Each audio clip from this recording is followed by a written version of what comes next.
What's up, House of Mar? Thank you for having us in, man. I appreciate you.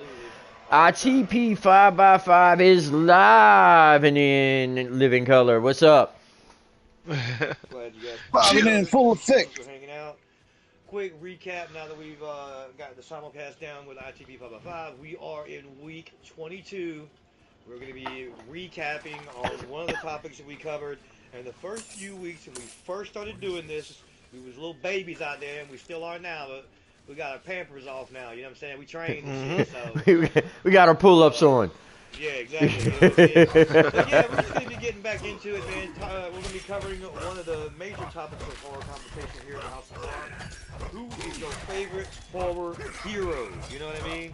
You know, I want to know. Or Or We're gonna be anti-hero, whichever villain, you want anti-hero. Yeah. yeah, I mean, however you want to discuss it, they get a bad or rap. villain. I call them horror heroes. You know what I'm saying? There's some films where you can argue that that's the case, and then others, obviously, they're just outright bad guys. Oh, But they are angels to some, demons to others. exactly. Well said. Well said. I love it. So what we're going to be getting into though is continued conversation from the first few weeks. We had a few select topics that are quite honestly just frequented topics of discussion. We're going to try to stick to the plan for the next few weeks. We do kind of have it planned out a little bit. Each category, as we progress through the weeks, will be further dove into. So this week, obviously, like I said, we're going to be doing a highlight on slasher film and giving our opinions on who some of the greats are of all time, as well as who the current horror heroes are now these days. And in the following weeks, leading up to November, we will be in the middle of our Shocktober body count game event that we're running here at the House of Mar.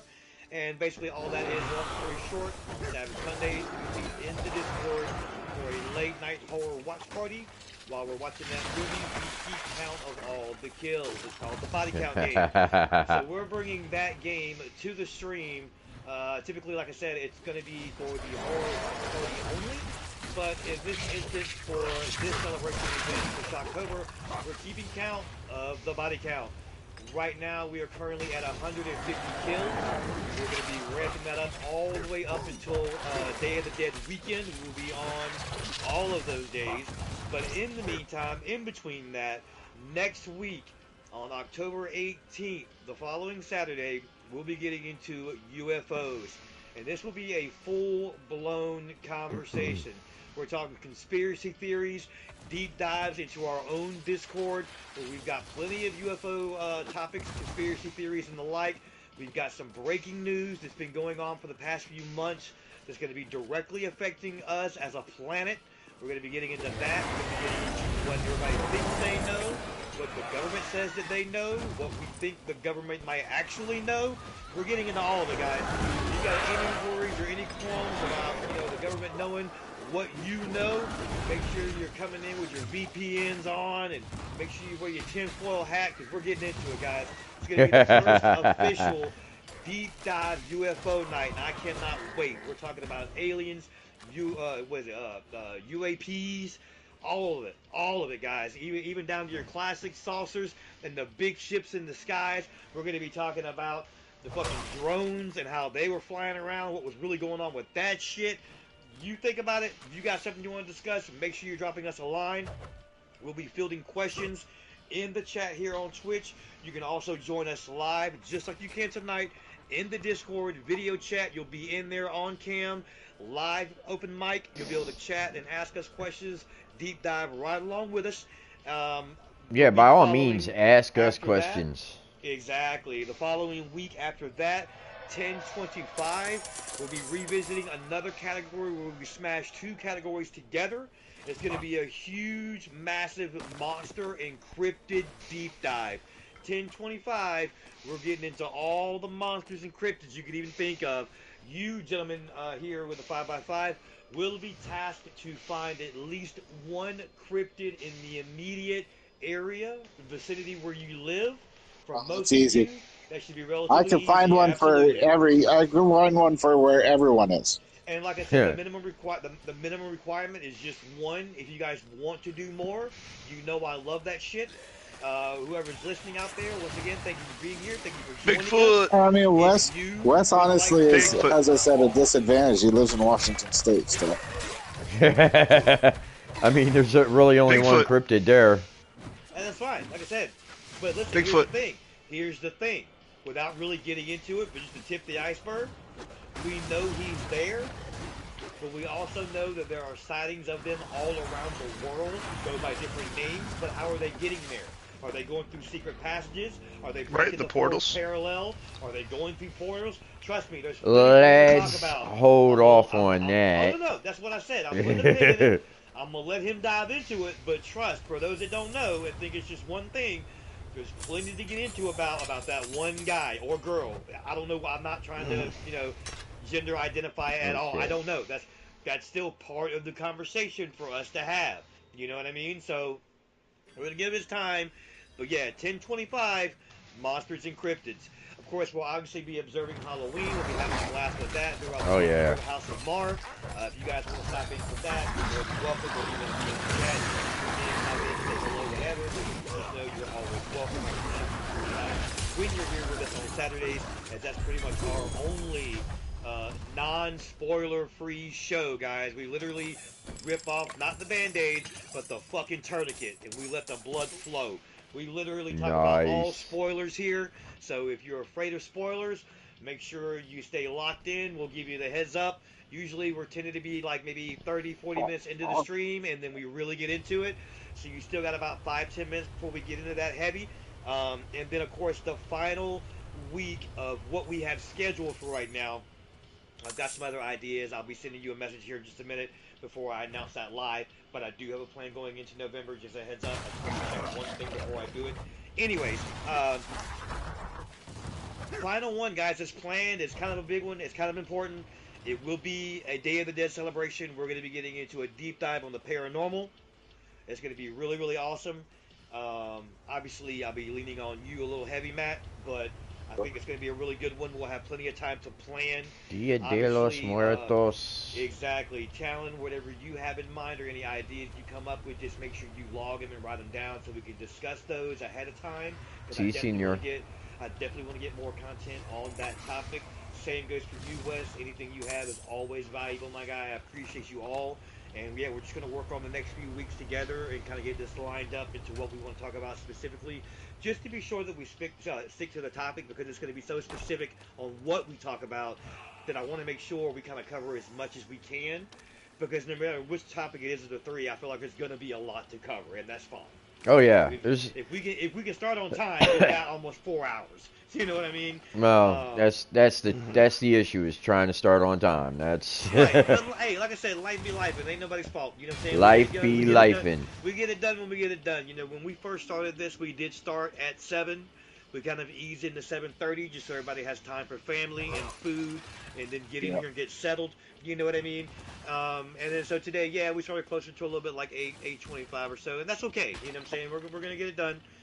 We've got plenty of time still. And I mean, I do live in another time zone, so you know. Right, and I don't have anywhere to go tonight like I normally do. So we probably got about an extra 30, 45 minutes on. But I'm not the only one that lives in another time zone. Exactly. So I try to make sure to be fair for everybody. Like, I know West always beats all of us in terms of getting up, but I'll be running a close second. I mean, I have lately my wake up call for Monday mornings has gone from like 7:30 or so to a firm 6 a.m. I got to be up. No ifs, ands, or buts. Like, I can't even snooze till like 6:10. I got to be up by 6 a.m. So trust me when I say I feel you. I respect it. We're trying to make sure we honor your time. And please, by all means, we get rambling, cut us off with a, hey, I got to get out of here. I think you'd be the only one that I would totally understand and respect. Like, that's just an urgency. I get it. Excuse me. And so to get to that last part out, if any of you want to further the conversation, now is the time to go ahead and do it. I'm going to be typing to you guys the one bit of business that we have to cover, just so I can go ahead and try to lock in what we're going to do after the next 3 weeks. So if anybody wants to pick up the conversation and get started in terms of slashers, obviously the floor is yours. However you want to start it, I'm game with whatever. We'll make a round table of it. Obviously, slashers, you know. Hell yeah. Slashers is you know, something that's more of the modern horror trope, subgenre, whatever you want to call it. Right. That, obviously we didn't really have slasher genre back in the Universal Monsters days. You began to see that more develop. Uh, I mean, really, kind of with Alfred Hitchcock and Psycho, kind of being the Yes. first real dabble Yep. into a slasher-esque formula Absolutely. Yes, with yes, yes. Psycho. I wouldn't say necessarily that's a true slasher film, It's but at the not the same time, visceral. It's not the but it visceral that you're talking about, but I definitely agree with that sentiment because without the shower scene, which I feel like is a major precursor to what we know now as modern horror, I don't know that we would be where we are. I mean, Alfred Hitchcock is kind of a fucking genius, for those that Mm-hmm. don't know. yeah. So I mean, yeah, it's I would say that was kind of where it was And that was patterned beginning. after Ed Gein. I was just Hold on watching one the second. Monster I series. was right in the middle It's of talking. it's patterned after Peanut Ed butter in my Gein, mouth. Psycho, the Psycho character. It's patterned after Ed Gein and his weird relationship with his dead mother. Uh-huh. I'm learning that I was watching the Monster series with Amy. Which Charlie Hunnam is kind of creepy, dude. I haven't watched that. I've heard mixed stuff about it, but I'd I am give it a interested. chance. I'd give it a chance. Because I liked it. I was like, wow, okay, I'm buying this. It took me, it's like, at first it was like kind of weird because you're not used to something like that from him. So yeah, I mean, to kind of illustrate that, I mean, a lot of the first slasher villains were really kind of based I'm on some of the horrific stories around Real Ed Gein, people. Yeah, one of the who creepiest. as odd as it seemed, Ed Gein was not really so much of a serial killer. He was just Yeah. really, really off Mm-hmm. and really disturbed. He was more of a grave robber than he was a serial killer. Yeah. Yeah. But also, But to be fair, the fact that he utilized it was so into his mother, and I'd like to. he did have a house that, like flesh lampshades and Yeah, dude. Nipple things belt. made out of skulls and stuff like that. So they're and dressing Well, in I mean, people's skin, which brings me to the next real true iteration of a Yes. slasher, Yes. with Leatherface, Yep. which was also based around. Correct. He was like two or three different people. But to be fair, Yeah. Ed Gein is the main focal point. But I Mm-hmm. also just wanted to expand on what you were saying, Matt, because you're crushing it, like nailing it on the head. I couldn't say it any better. But I would also like to expand on the fact that, like most, and he's a great example, being one of the first, very much a creature of habit to his own downfall. Yeah. Like, while it might be inhumane and unnatural what they were doing, it's a very much a human characteristic and trait in terms of like, you know, how everything was just a creature of habit type mentality. Like, you walk the same way home, you tie your shoes the same way, like, and obviously not tying your shoes, but like left shoe first, then the right. Put your pants legs on. We both do it, one leg at a time, but maybe this person like everything left side first or opposite. You know what I'm saying? Like, there's always Mm-hmm. little things like that. That's kind of a precursor to what it turns into. Yeah. It's funny you say that. When I was a kid, I used to put my pants on both feet at the same time. So, I'd sit on the bed, and I'd put both feet into both pant legs, and I'd Yeah, hike I it feel up like that's past my something that has feet, to do with and like I'd stand kids up though and hike it too. up the rest. Right, you know what I'm saying? But I think as kids, like, because like we're not really like jaded or molded or affixed on any particular way until we're guided in that direction by our parents or whoever our figures of authority are in life growing up. Some of us grew up with our grandparents, some of us grew up with our cousins or aunties or uncles. You know what I'm saying? So whatever that molding that was done, like to you, like as a child, your mind is still very much impressionable. So you're, the idea of imagination and the fact that, like, literally, without a better way to explain it, the world being your oyster, you can choose to do whatever you want to, but you don't think that as a child. You just kind of get up and you do. So I feel like that's a thing, something that a very much, activity a child would do is to, like, just try to do putting both legs in for fun, right? Let's just try it and see. And then, like you said, you jumped up and got them on. It's like, yeah, I got it. You know what I'm saying? Like, just shit like that. Or like putting your shoes on without actually having to untie them and tie them. You know what I mean? Like, that's not childish behavior, but it's shit you would do as a kid. You know what I mean? Yeah. Like, you're playing tag. You made it. Oh, I made it to home base. I'm safe. You know what I mean? Like, you're not really safe, but you made it to home base. So, you know what I'm saying? Like, it's just the wonder of being a child. Like, you don't complicate shit. It just is what it is. Mm-hmm. Well, I mean, obviously, that got our kind of our start. 70s is when things started to really begin to ramp up. Obviously with Leatherface, but of course the shape, which a lot of people credit as being the first real slasher icons.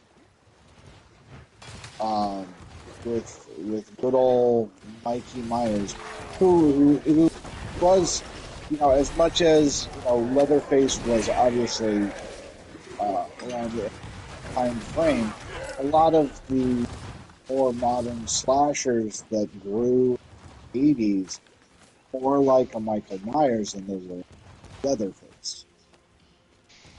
There are some differences.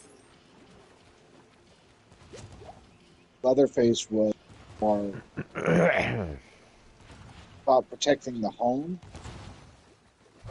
Michael was about going after something. Right. Which was Follow kind of them more around of the in a line car. It's all driving. of where we ended up going with. Holy Of moly! course, had Sean Cunningham, who just based off the magnificence that Carpenter put together with the first Halloween film. He decided that was pretty awesome. We'll do that, and we'll get a movie.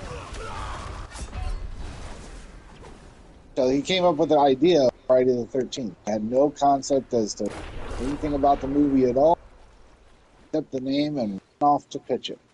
Right. He sold it on the name. That's awesome.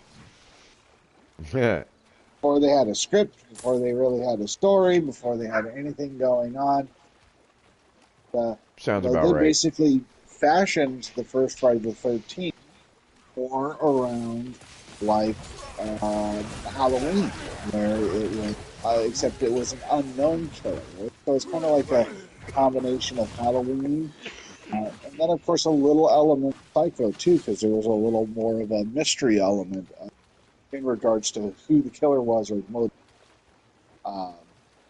film was.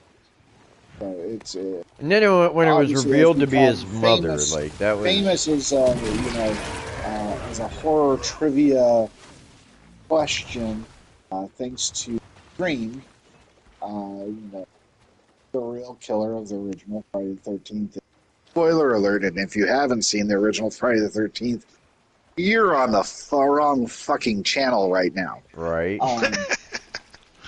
Basically, but if you're here to actually learn about slasher killers and that's why you did it, no, you get a pass. Welcome in. We appreciate you being here. Yeah, but School is now obviously in session. Make sure you're taking notes. it was not the iconic Jason Voorhees. And Not yet. Not yet. Not yet. Not for that first one. And It also, was the archetype. Since we brought it up, we'll just take a brief moment, a micro moment, to respectfully say R.I.P. She recently passed away this year, I think a month ago or so. Oh my! So yeah, R.I.P. to a fucking legend, the original, final boss from Friday the 13th. You know what I'm saying? Yep. Yeah. She did so many of those showings where she go and sign stuff. She was always at those demos, you know, No, the Comic absolutely. Cons and stuff. Absolutely, yeah. She was about it. About it, And so R.I.P. about then, it. to bring us up to speed, Matt, what happened in the second film? In the second film, obviously, we were to the what is going to be now the protagonist of the rest of the franchise going forward with Jason Voorhees. Well, in reality, it's teased at the very beginning or teased at the end of the first film, um, Correct. Yes. which was not originally filmed. Wasn't until after the test screening that they actually back and filmed that additional scene on the lake where it had Jason jump out of the water and grab her on the boat. Right. I mean, he was kind of good for a boat ride, dude. Like, listen. What Because an ending. they actually had the ending with the death of Pamela Voorhees, and that was going to be the end. But then they're like, well, how the hell we go? So they they went back and they filmed that after it was like post Oh, production. awesome. In post production, they went back and filmed that scene, which turned out to be the absolutely most brilliant thing that they could have done because it's what gave them the franchise that's now 12 movies long. I mean, it's 12. Yeah, Friday the 13th. 13. You got to get to it. 13. Yeah, right. Yeah, Friday the 13th. But obviously we're to Jason Voorhees, who at the time was just a serial killer that was really it was a revenge, more of a revenge story because he was trying to get revenge for the death of his mother because he's watched his mother die. Yeah. So he Well, was that very much and human, wearing a burlap sack. This was pre pre-hockey mask and pre-lumbering morning. Um, More in woodsman. that in that iteration of Jason, Jason did not become a supernatural entity until six. Jason Jason lives. Yes, he is. This dog is running around like it's lost its damn mind. Um, um, but what was I saying? Oh my goodness. Got that distracted. Word.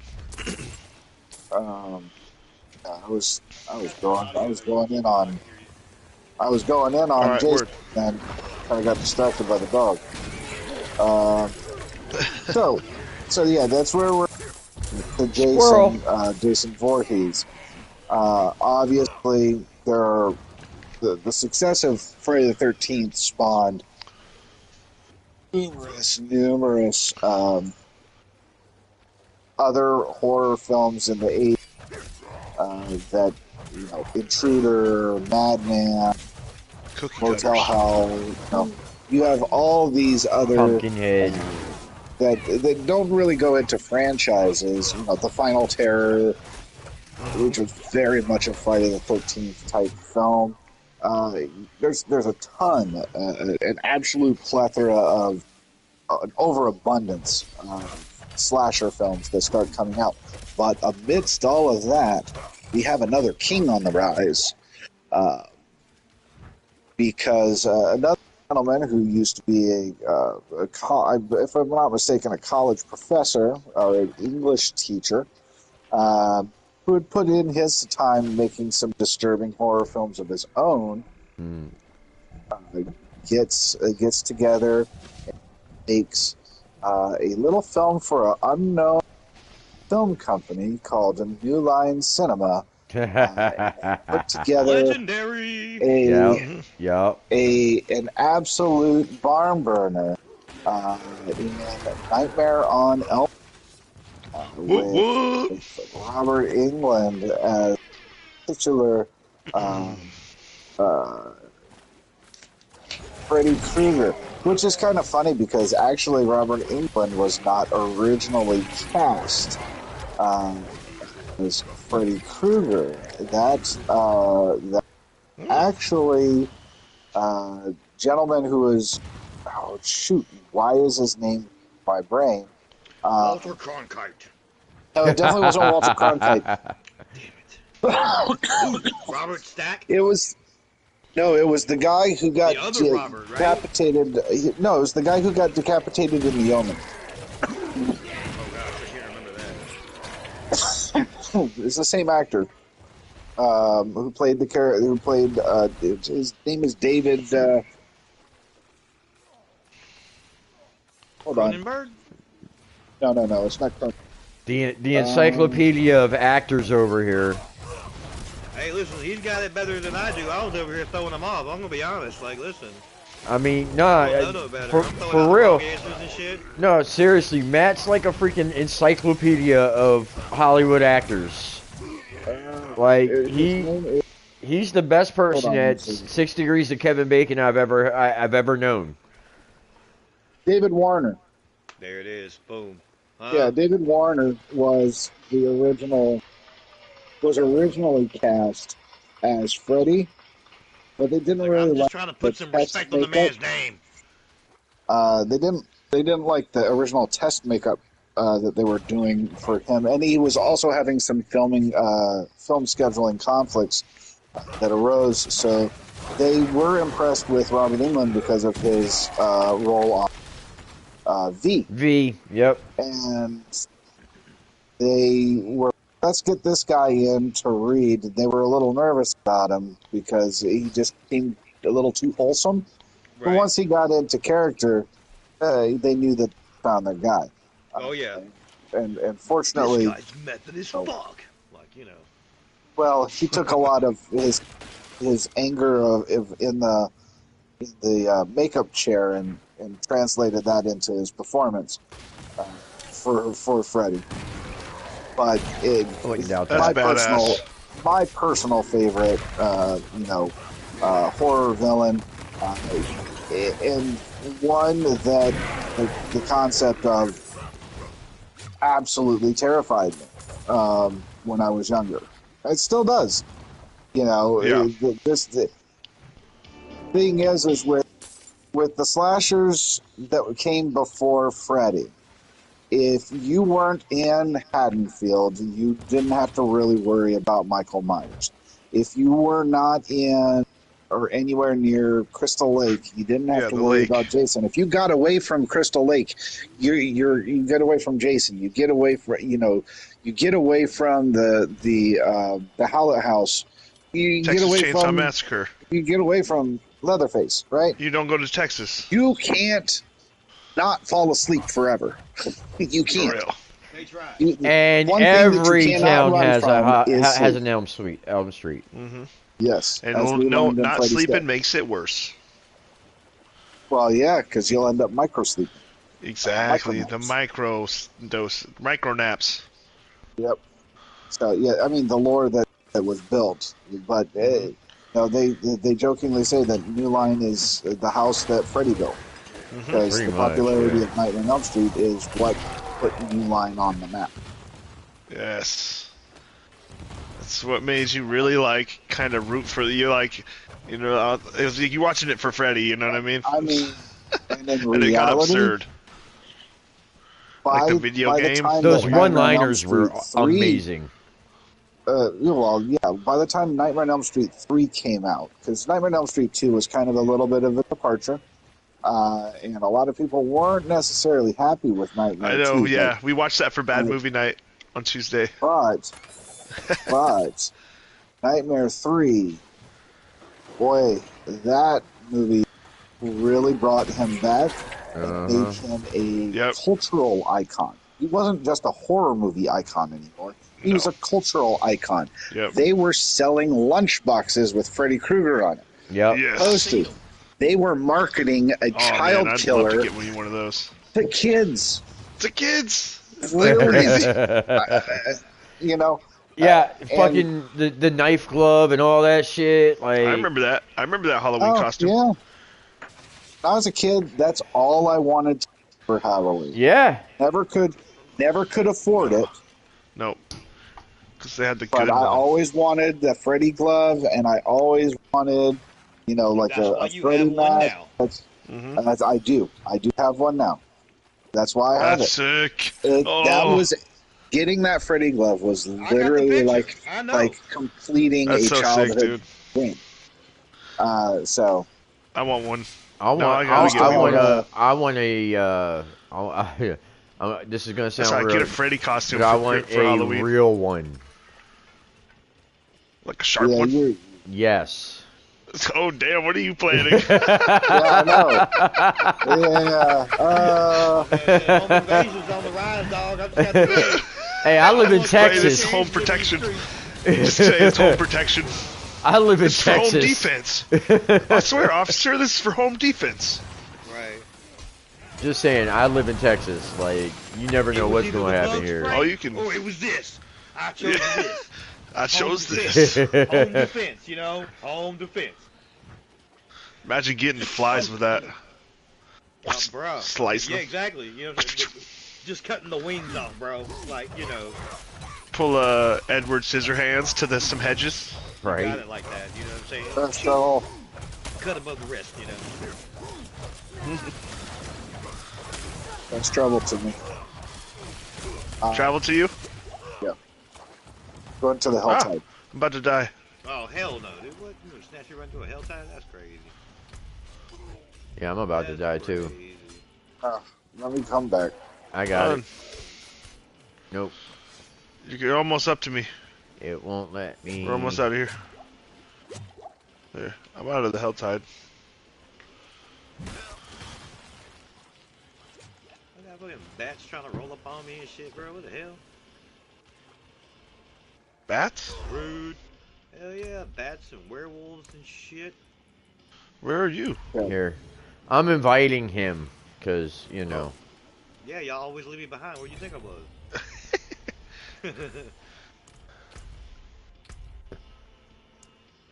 Oh, hell yeah, and I die before I could even teleport? I love that for me.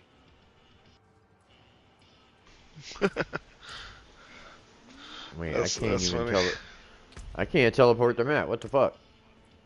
There we go. Is that what we're doing? Dead. Yeah. Dead. He's dead. But yeah, Freddy was always one of my favorites. Like, I freaking quote him on the schoolyard, man. Yep. Freddy is my favorite. He was The definitely prime time, bitch. he was definitely the most quotable of them all, simply because Michael Myers and Jason didn't fucking talk. Didn't talk. Yeah. So I mean, And that was a Freddy break. introduced a killer with a personality. Yes, and that was a break from the norm at that time too. Had like this humor very to much it. so. Because Yeah, even with the. Even the glove was even the glove was a character into itself. Oh yeah. Because all you hear is the scrape of it across in the boiler room. pipes. Yeah, right in the boiler. Like you just you hear it and you send shivers down your spine. Mm-hmm. Yep. So obviously, now we're starting to get into the supernatural. So, Freddy is on the rise. He's reaching the height, and then, not to be outdone, the UK brings in their version of a supernatural horror villain. Well, villain may be a strong term, because it's really a look at who really is the villain, and that's a gentleman, a psychologist, name of Clive Barker, who had started writing some books. In my opinion, was really a rival to something in his heyday in horror novels, and he wrote a book called The Hellbound Heart that was adapted into a wonderful film called Hellraiser, and Hell yeah. introduced us to the world to a character that was not necessarily the primary focus of the novel, but turned out to be quite a striking character in film, Pinhead, played by Doug Bradley, Yes. which was quite iconic. And the reason why I say villain question mark, because, as he says, angels to Man, some, what the demons fuck? to others. So that introduced a whole new concept also of who the real villain when you're looking at this, because you got in my opinion, it's very clear as to who the villain of Hellraiser is. Julia. Julia was the primary villain of the film, and Julia and Frank, Pinhead was not. He was just the coolest looking. Yeah. The So, priest. I agree. I can't argue. so I mean, and then of course, in the midst of all that, had you had another gentleman who, well, you had a couple other ones.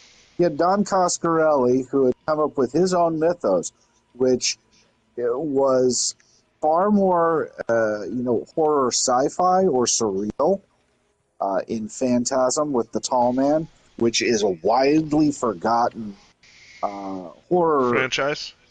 franchise, which I absolutely love. I love the Phantasm films. They do not get enough love. Of course not. I think I've seen Angus him. I'm Scrimm's, gonna check him out again. Angus Scrimm's portrayal of the Tall Man is I'll be just right back. amazing. The only misstep that they ever made in those was recasting Mike in Phantasm 2 with James LeGros. So it was just a weird departure for one movie. But you had basically the actors playing the same characters for 30 odd years that the franchise has spanned. Just crazy. That's That nuts. just doesn't happen.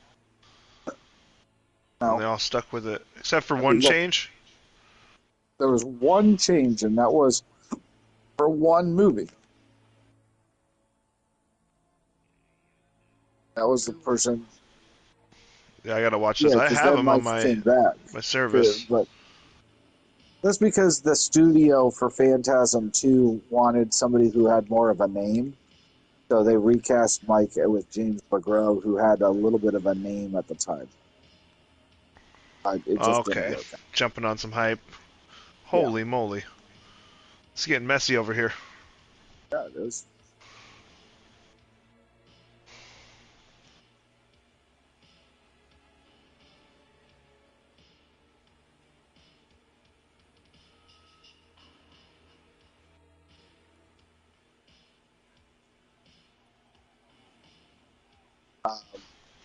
Yeah, sorry, got distracted because there was a lot going on there.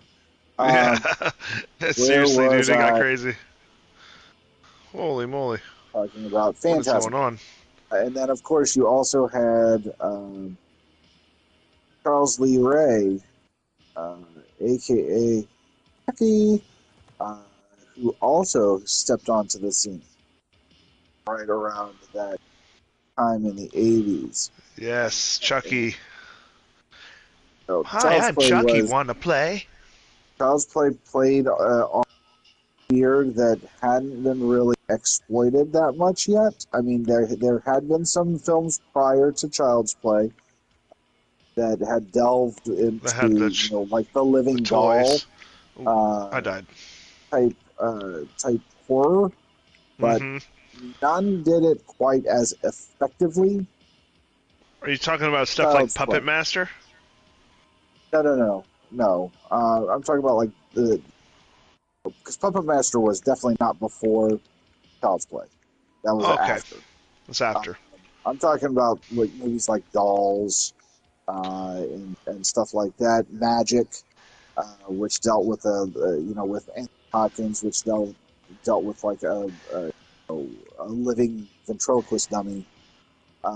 Those had come out prior to Child's Play, so there had been some that had kind of delved into that, but um, none had done it quite as effectively, and it was really kind of uh, the boom of the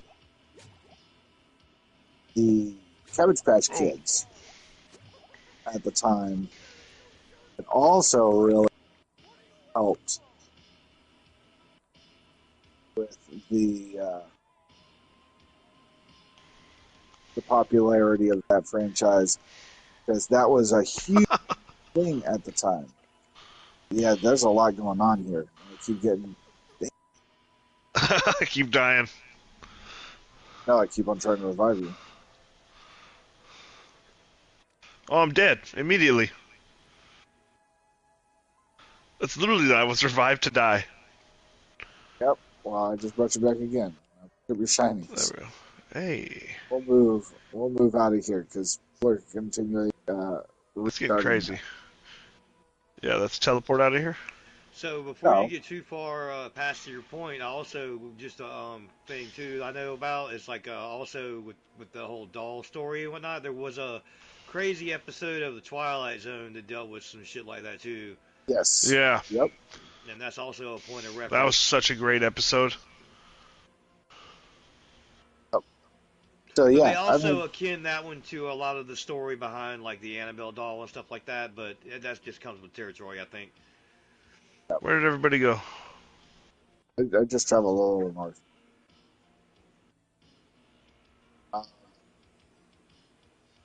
but yeah, so I mean, yeah, Charles Lee Ray.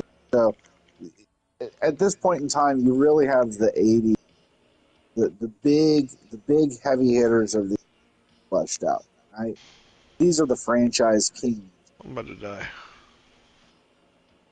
Had Leatherface.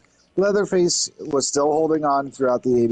He still did have Texas Chainsaw 2, as well as Texas Chainsaw 3, that came out in the '80s. Saw his family, and you obviously had more of the Halloween franchise that was building in the '80s through all the way through Halloween 2, obviously. 3, which was The Departure, which in my opinion is still a fantastic movie, but stepped away from Michael for that film because that wasn't the original intention of John Carpenter, was to have it the Michael Myers franchise. It was to be an anthology film series that just happened to be around Halloween, different events. So more like Trick or Treat, Mm-hmm. than, but with separate films involved, not just separate segments. But speaking of Trick or Treat, yeah, Sam, good old Sam from Trick or Treat. Gotta love Sam with his little lollipop. Anyway, I digress. Um, so yeah, now we have all the heavy: Freddy, Jason, Michael, Leatherface. Got Chucky. Yep. You got all the big heads It's Big Five. of the '80s are out playing, and they're bringing us right into the '90s, and the '90s obviously gives us something a little. There's not a lot of franchises born of the '90s, uh, but there are a few. Right. You obviously got the Fisherman from I Know What You Did Last Summer. Yep. that started to hit in the 90s. You had, but before I get into that, I gotta go. The obvious big boy of the 90s. That really kind of turned what we'd already built up as horror fans as tropes. Over the course of the entirety of the 80s, we had become so savvy to all the different machinations of horror that what better way to give us horror than to feed into what we already knew and give that to us and then turn it on its head. And that was Wes Craven again. Uh, Not only did he bring us Nightmare on Elm Street, but him and Kevin Williamson teamed up for just an absolute brilliant reinvigoration of the horror and the slasher films. Because honestly, the everything was starting to get a little Stale. stale. I mean, Freddy was entering as the Dream Child state. Freddy's dead. Where he was now starting to his humor was starting to get a little more old. Had Friday the 13th, which had now gone to Jason Goes to Hell, which didn't really involve Jason. It was just the spirit of Jason that was possessing people throughout the film. And then you have Jason Takes Manhattan, which didn't even take place really in Manhattan. It was like Jason takes a boat that's going to Manhattan. So you had that. Hellraiser had basically you'd completed Bloodlines, and now you were having Hellraiser films that were co-opted scripts that were just being made, and so it was a script that didn't have Pinhead that they tossed Pinhead into, made it a Hellraiser movie. Child's Play had gone into more Bride of Chucky, and Seed of Chucky stage. Yep, I remember that. So yep. it had kind of gone a more humorous route. So the Kings weren't standing strong at the time, and it left room for a little gentleman named Ghostface to come in and kind of tickle the taints of all the horror fans. Nice. So, but yeah, it was absolute brilliance. Scream, that really reinvigorated the entire horror movie slasher genre, which is what spawned movies like Good Legends. I Know What You Did Last Summer with The Fisherman. I mean, you even had movies like Valentine, which didn't become a franchise, but obviously was a slasher film. Came out really because of Scream. Yeah, there was a lot of slashers that were just one movie.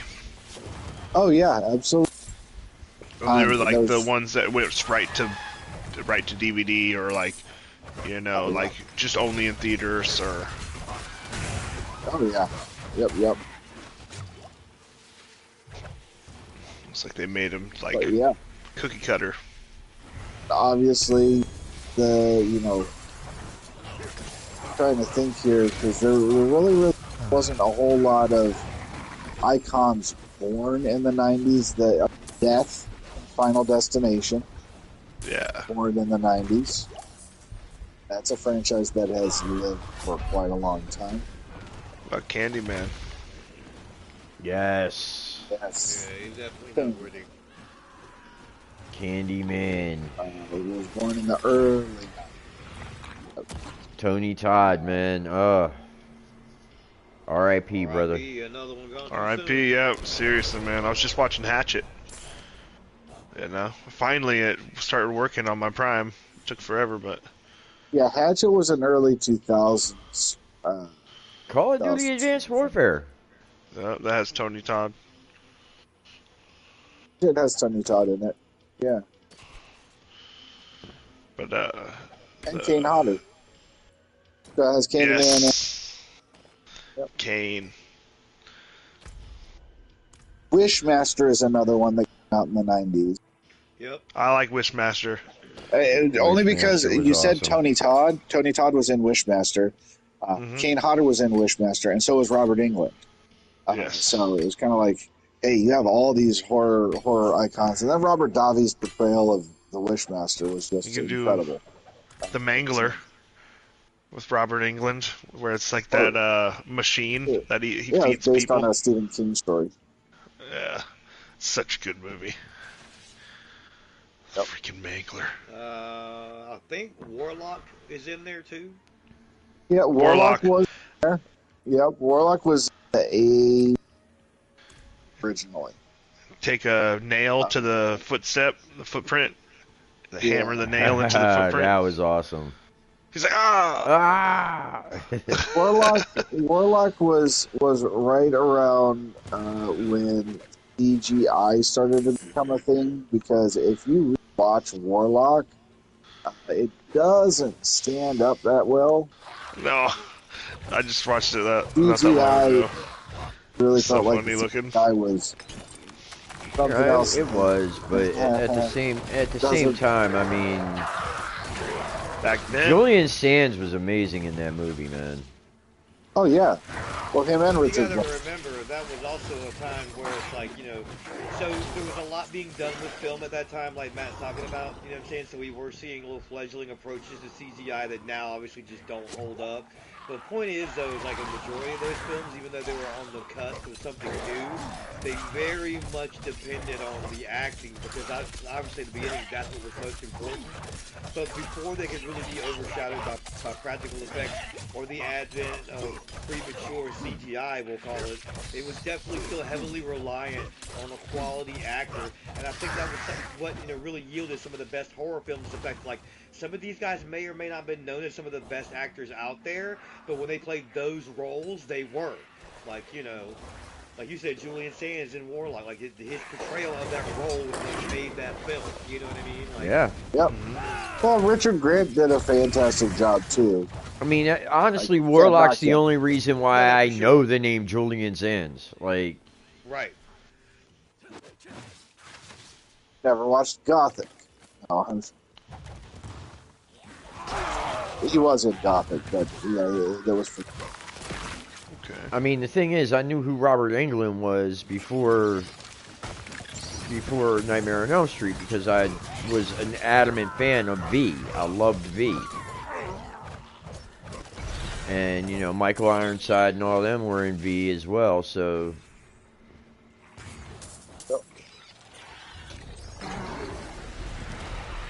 But, yeah, so now we've gone, we've obviously gotten into the 90s. Ghostface is obviously king. He's the uncrowned king of 90s slasher. The new kid on the block, right? So, Oh, yeah. and then as the 2000s, even giving us what we want or what we know, it comes with a cost. Eventually, we just start to get tired of that too.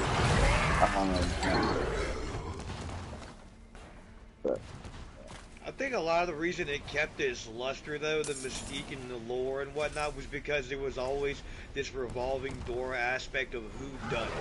I really feel like that kind of turned it on its ear, because once you combine that with the overall narrative of what I guess now everybody wants to call meta, was the fact that they were actually discussing what you weren't supposed to do in horror films, because nobody had really approached that idea yet. I mean, there were rules, and we always discussed them, but it was never like break the fourth wall and put it in the film. You know what I mean? It was on us as fans to kind of discuss this out loud, so that we were ever in the scenario, we would know what to do. But that does the protagonist no good in the film whatsoever. It doesn't matter that we know what's going to happen, because no matter how loud you yell at the screen, they're still going to do the dumb shit. They're still going to go, like the guy says in the movie, Still they're gonna be running upstairs when they should be running down the stairs and out the front door. So, like, And they're still going to be tripping over their own damn feet. Right. But I mean, Scream was brilliant in the fact that they had cast Drew Barrymore and put her front and center of the poster, and she didn't make it 15 minutes into the movie. Well, Right. and it's actually not done That's very often, but it's great because it's one of it's those where it's like we're brilliant. putting her on the front cover because we know what you don't. She ain't gonna last 5 fucking minutes. You know what I Yeah. mean? So Well, then that's it's the like thing. literally dependent on the remaining cast to kind of Mhm. sell it. Which don't get me wrong, the remaining cast is great cast. Like Oh yeah. fucking And Jake you have Kennedy it in your killed her mind, in that shit, bro. Like right? just as I'm not a like the fan of Jamie narrative of Kennedy, like but his just like trailer now was right, For and real. I don't feel like he really gets the credit for that, dude, because like he literally is the voice. Like, and also I feel like another way too is they kind of change the narrative of like the character that you relate to.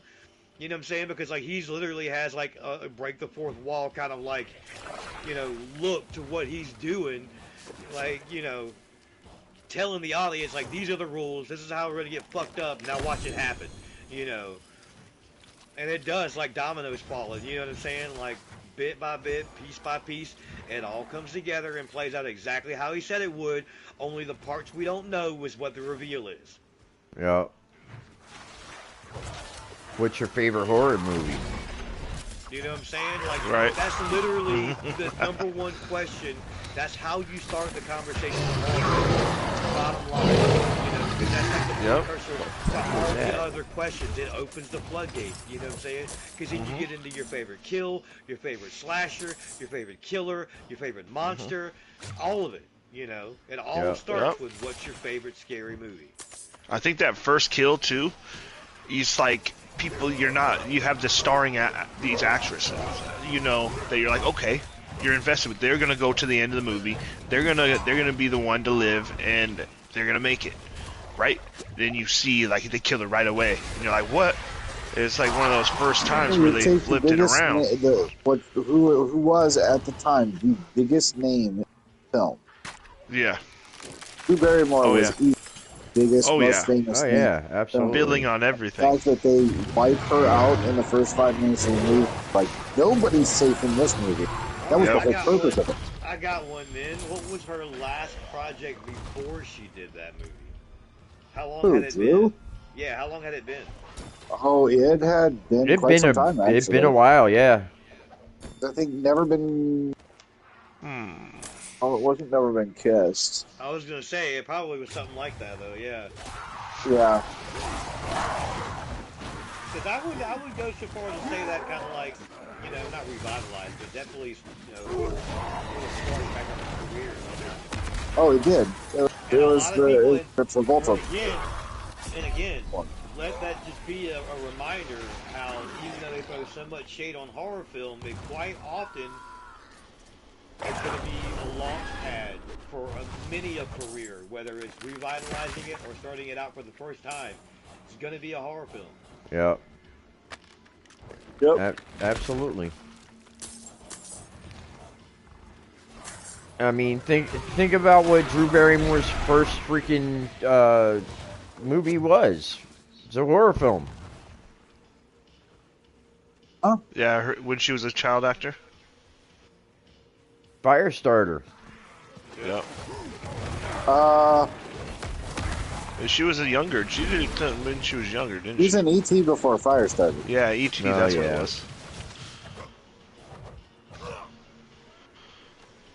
She was definitely still really young. E.T. That's right. Because she was in Firestarter. She was also in Cat's Eye. So there was a couple horror films. Cat's Eye was that she awesome. in. But yeah, it wasn't her first. That wasn't her first.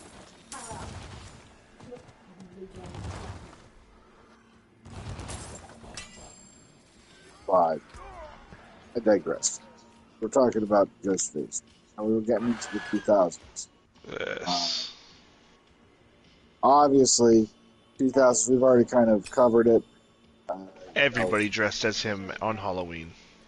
What's that? Ghostface. Oh, Ghostface, yeah. That Halloween, oh my goodness, literally, bro, I it's think like everybody. 2000s is when things started to get more retro. Uh, like people were uh, starting to long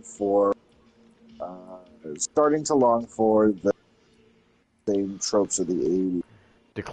old classics. school, the old So, school. so I mean, you had characters like Victor Crowley show up, you know, to fill that void, with the Hatchet, the franchise. Brilliant, brilliantly done. Absolutely love them. Of course, you have your Freddy versus Jason that's coming out. I'm trying to think here. A lot of remakes. Who else? Who else? Who A, else l- did a we l- get? a lot of remakes We started Yeah, it's really coming been a didn't out in lot the of get too many remakes. 2000s. else. Too many other that really stuck, like cemented themselves into iconic status. Enough to where they can get themselves Thousands a sequel. until Art the Clown. I was Really. gonna Yeah. say you do have one in particular that like was already been mentioned before, but they did kind of make their rounds in a way where like they still kind of kept things fresh and new because they were able to expand on the story and develop the character a bit. But Oh, I forgot about Leprechaun.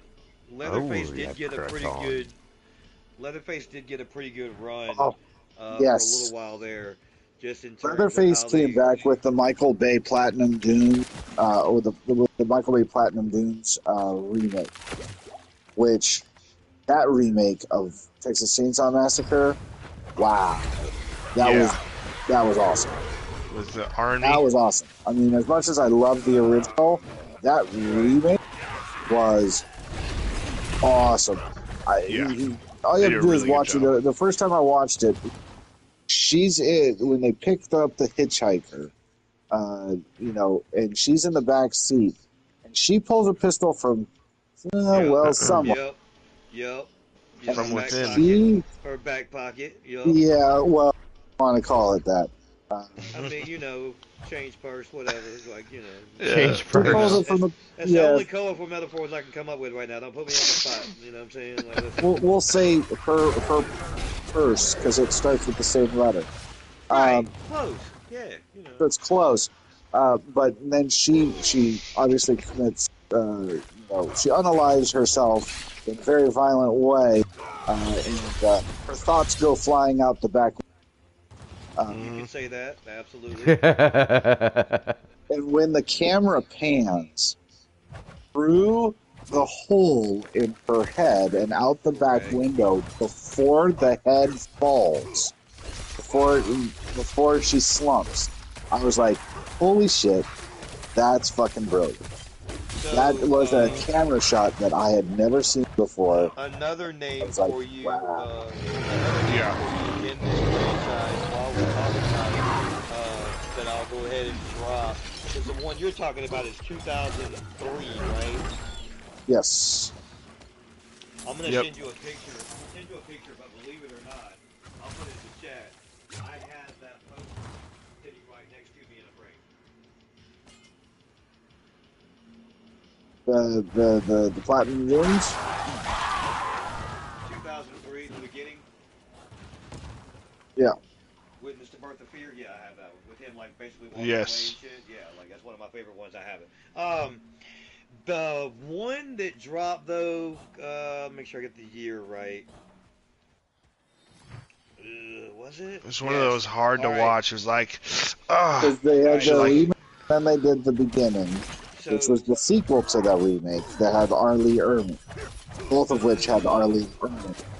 Texas Chainsaw 3D Fuck. basically is what it went by. Oh, Came, Texas came out Chainsaw? came Yeah. out 2013. All right. The Yep, I name I'm have the gonna 3D. drop though. The name I'm gonna drop though. Well, you may know for sure. I feel like Talon is probably going to know this name though from another film. Have you guys ever seen the Percy Jackson films? Yep. Okay. Alexandria Daddario. Yeah, Yeah. Alexandria Daddario. Yeah, she played a very pivotal role in the Percy Jackson films. But Also, her I think was her breakout horror role, was in this Texas Chainsaw film, and Yeah, it's Texas really Chainsaw fucking pretty good. good. It's really good though because they literally turn, for the most part, they turn Jedediah into an anti-hero. I mean, he's basically fucked. Don't get me wrong. Like, he's never gonna be right. He's been through too much. But in terms of him being a redeemable force, a horror hero, if you will, this film actually encapsulates and envisions that in a very corrupt town. So it's just another good take. Like when you expect just a good film overall, but they find a way to kind of turn the story just a little bit and kind of make it into a way where you can, like, it's like I said, even though it's fucked up, you can kind of understand why he is the way that he is. And that's just because not only did he have a very strange and bizarre upbringing, he's but he's always been raised to protect his family, and that includes the house. Matt kind of clued in and chimed in on this earlier on, where he is very much, a product of home invasion. Protecting your house. You know what I mean? What's it called in Texas when you can protect your home? I forget the exact name of it. What's it called again? Um, You know what I'm talking about? Any of you guys ringing a it bell? it it's I know what you're talking about. I can't remember exactly what the fucking name of It's it like is it's right like now. the like I live It in it's Texas. it no, it's the The rule I that don't you can want to just say I shoot don't want to say somebody. I don't want to say no, King's Castle law or whatever it is, but it basically it's to that effect. that's kind of what it is. Yeah, so it's like your home though, you have a right to protect your home. And Yeah. I'm not Hmm. saying like this is specifically what this is to this case. I'm just saying it's similar to like his mindset. Protecting his home is protecting his family. It's one and the same. Yep. It's just he has a very By any means necessary. unconventional way of doing so. Yeah. But for those that have not seen this iteration or continuation of the saga, it basically takes place at a point where the house has been abandoned because the matriarchy of the family or patriarch, I forget which one. Anyways, the grandmother, or original Sawyer, has passed, and since she's passed, she has now left it in her will that it's supposed to go to their only surviving member of the family. Well, we find out earlier. Remember, guys, we said there'd be spoilers, so if you haven't seen this one, hold Yes. on tight. So, basically, they get into it that in the beginning of the film, um, the younger of the siblings in the Sawyer family, there are numerous children in the family, but one of them in particular decides that he's going to play in the middle of the road wearing the carcass of a pig, basically. And so when they pull over to see like what's going on, like he jumps up. So basically, it just starts this whole chain of events where basically one person gets dropped into this pit and basically is like unalive. And so then when the cops find out, obviously there's hell to pay. The Sawyers already have a bad reputation of people just somehow disappearing whenever they're around. Some kind of trouble is always going down, and the cops hate them. They're like basically the black sheep family that nobody likes. They want to get rid of them, literally eradicate them. So any chance they have to harass them, bully them, as police, they do so. And they very much push the envelope that these are not good people. These are not good police. These are the bad police. And unfortunately, they are dealing with obviously bad people as well. So if you're Hmm. familiar with the Sawyer family, you already kind of know how they live. And so obviously, this family would never really get along with figures of authority anyway. So, They run literally their own being, rules. yeah, exactly, and literally being caught red-handed, it just starts a whole ball of wax. Needless to say, the entire house ends up being a loss for the majority of most of the Sawyer family. There is one woman who is with child at the time, like in her arms, and unfortunately she is an orphan, Hmm. basically. So this man then in turn takes this child and raises it as his own. that's left passes away in her will bed. The last surviving member of the family gets the property. Well, obviously, as she receives this letter, and she's finding out all of these things, and she's got all this family that's left, this house for her and whatnot, she just goes to Texas, not knowing what she's going to find, doesn't know who her family really is. And so basically, by the time she gets to Texas, they pick up a hitchhiker along the way. He's like, hey, help me out. I need a ride. They're like, fuck it. We'll help you out. It's pouring raining outside. What could go wrong? So they all go to the house. Which is a trope of the Texas Chainsaw Massacre movies. Literally. It's Literally. I was going to say, kidnapping. you want to take over from here, Matt? Because I Oh, think you've go seen for it, it. right? Oh yeah, I own it. Yeah, I actually own the Perfect. Right. 3D So Blu-ray. obviously mine is a very surmised version of the story to kind of quickly move us along here. But yeah, so they're on a road trip going to this house that she's inherited now. They get super fun. They're all going on a road trip. Hooray!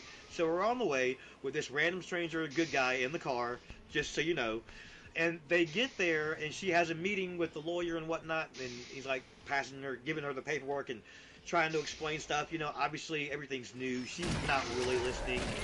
All the while, he's prefacing, hey, there is a letter specifically written to you with instruction what to do when you get to the house.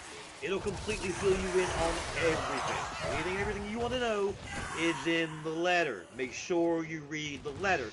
Literally says it like 10 fucking times throughout their entire meeting. So, she gets to the property. They're finally inside. They're looking around. They're having a good time of it. Decide, hey, we're going to go to the market. They all leave to go for supplies and shit, so they're going into town. They leave the good guy behind because he's like, you know what? I'm going to just kick it here. I'm kind of beat. I need a shower. I'll straighten things up. I'll get it ready for dinner. Sounds fucking great. This guy's totally pulling his weight. You know what I'm saying? Matt, you can take over. Hey, no, you got it. Oh, man, because it gets worse. I mean, it only gets worse.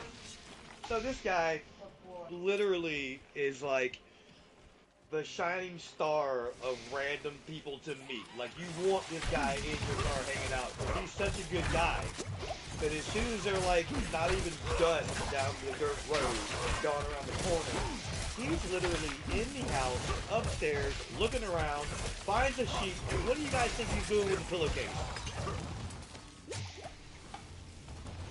It's time to ransack the house. Mm-hmm. So literally everything inside the house that's silver or china or of value, which honestly, after thinking about it, it was kind of a hard sell that there was all this fine china and silverware in the Sawyer house, but whatever. Yeah, you know, They literally but made the house look like it was the house from Field of Dreams. You know what I mean? Like, Could be the absent motherly touch that was no longer there. yeah, well, I don't think so, bro. Because okay, so just further the story even faster. He's searching through the house, comes across a door that he can't get into, and he basically breaks into the door to get into the room where Jedediah Sawyer is. So obviously things do not go well.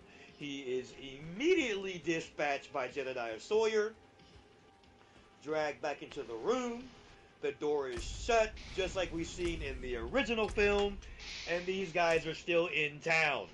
So by the time they make it back, they kind of see that things have been like roughshod, rambled through. They figure out this guy is definitely not a good fucking dude. He's a fucking thief, and she's kind of pissed about it, obviously. But her friends are trying to get her to kind of like decompress, you know. Mm-hmm. As you can imagine, things just get phenomenally worse as the day goes on and turns into night. And Sawyer makes his way out of the house. He's looking around. He's hunting people down because there are what? Intruders in the house. So as one of them gets dispatched, obviously the girl starts to realize that things are going south. Basically, almost everybody dies, but just a handful of them. While they're still running around the town, everybody is slowly but surely dispatched and unalived as they're running around through the house. And it literally takes almost to the very end of the movie before she finally reads the letter. And in the letter, it's explained the situation with Jedediah, how he got to where he is, his mental capacity, and how he doesn't understand, and how he's just there to protect things. And with the house comes great responsibility. And it's totally her choice whether she wants to stay or whether she can go. But just know that if she stays, it means taking care of the house, and it means taking care of Jedediah. And we just learn a lot more about their relationship moving forward from that point. Because obviously, with the mental block that he has, impaired as his mind may be, it takes him a little bit longer to draw the conclusions to finally understand that she is family. Once that happens, the cat's out of the bag. Everybody knows, including you as an audience member, knows that the police are crooked in that town. There's actually only one good cop left in the town.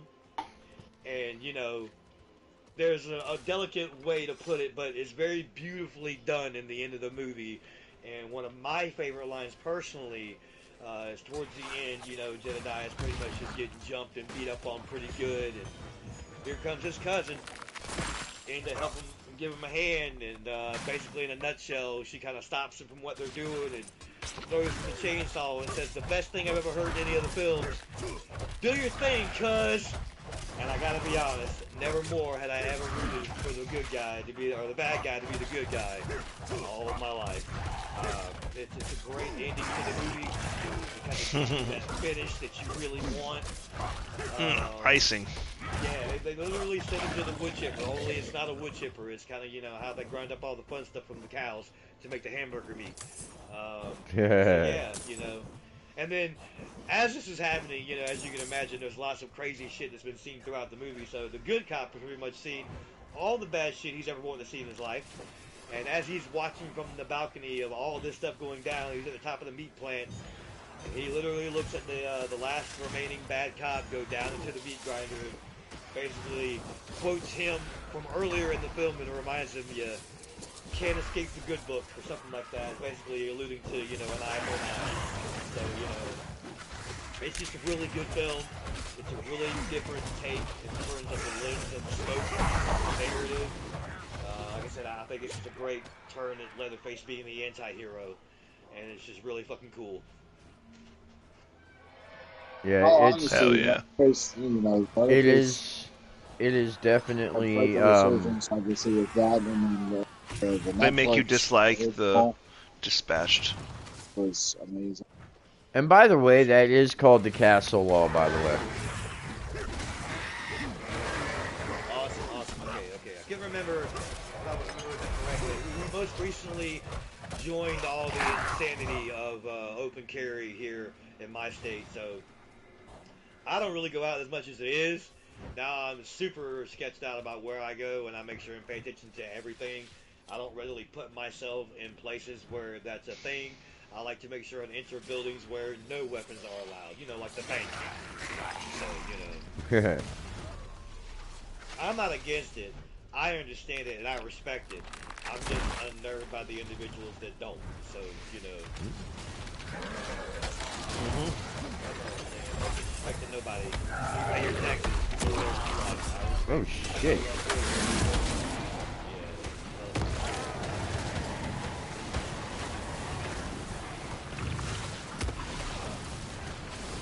Any takeaways from the movie itself, Matt? Or things that stuck out with you from that one in particular? That one in particular, well, I own it. No pun intended, but it is a Michael Bay film, so. Talking about Mr. Transformers himself, Mr. Bad Boy himself, Right. Wait. Don't know that he did that one. I don't think that one was a Platinum Dunes. He did the I 03. know he did it because it's on the movie, but I don't know if Okay, so then that would have been the third one that he did. it's down here at the bottom. Actually, it is Platinum Dunes. Blue Line Cinema. Let's fucking go. Then that would have been the third Platinum Dunes Texas Chainsaw movie. Because that one was just called Texas Chainsaw. Massacre at the beginning.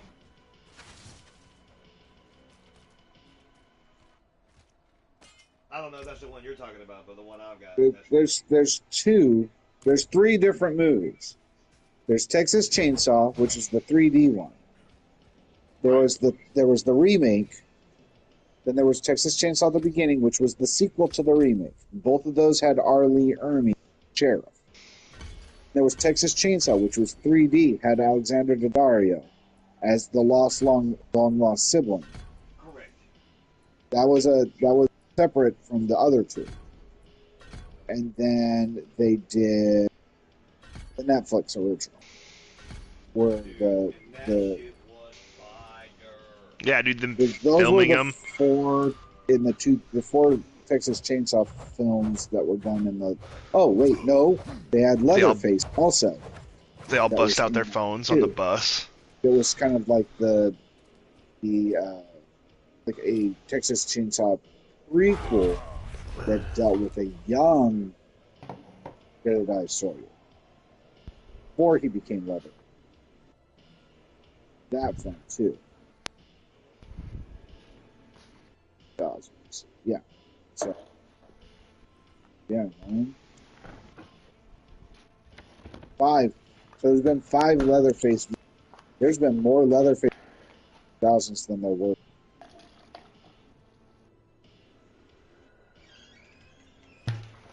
There was only 3. Well, there was 4. There was 4 prior because there was Texas Chainsaw 1, 2, and 3, and then Texas Chainsaw: The Next Generation with Matthew McConaughey and Renee Zellweger. Right. Before either of them became. All right. Then it went to the reboot, like the Platinum Dunes reboot, and along with that lines. Here's the thing, and this also, with the inclusion of the abundance of films that were released, this absolutely is a catalyst and shines a light on the, if you will excuse the term, but it is what it is, the Hicksploitation genre. I like that. But it is, dude. I like that. Right It really is. It's right along with The Hills Have Eyes. Yes. Turn. Yes. All of these films would have never seen the light of day had it not been for the very first Texas Chainsaw Massacre. With 2001 the Hills Have Maniacs. Eyes, there is a possibility that The Hills Have Eyes, the original one, predates that. I'm not certain about that. I don't know the year on it. But I want to think the first Chainsaw was the first actual film like that.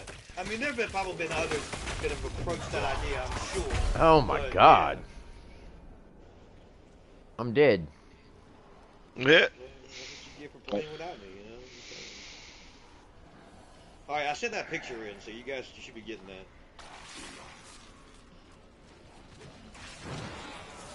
Oh, it came through with a scan. Wow. See how it works.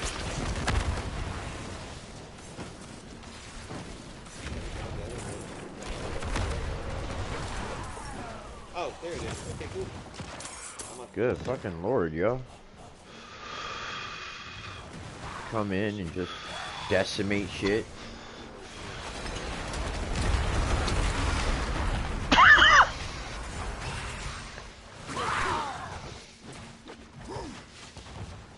Can always tell where Matt is. Just follow the path of destruction. Mm-hmm. For real.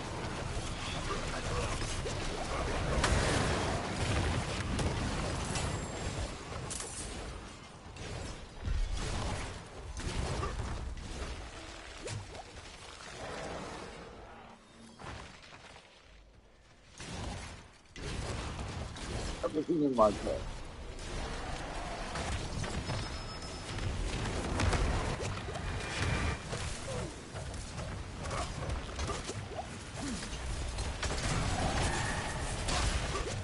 Fuck!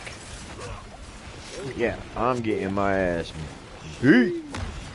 Holy mackerel. Oh,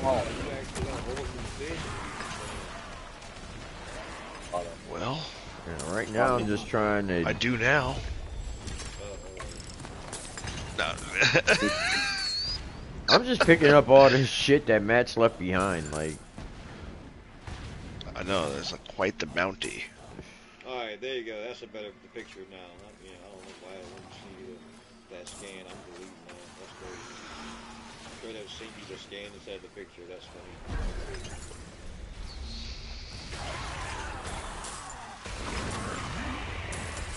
I do like that it did that though. I want to go take a picture of it and then ask me if I want to scan it instead. Actually, yeah, I do. That'll give you a better picture.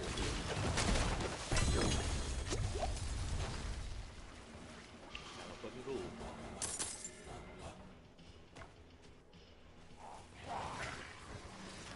Oh, I got some other shit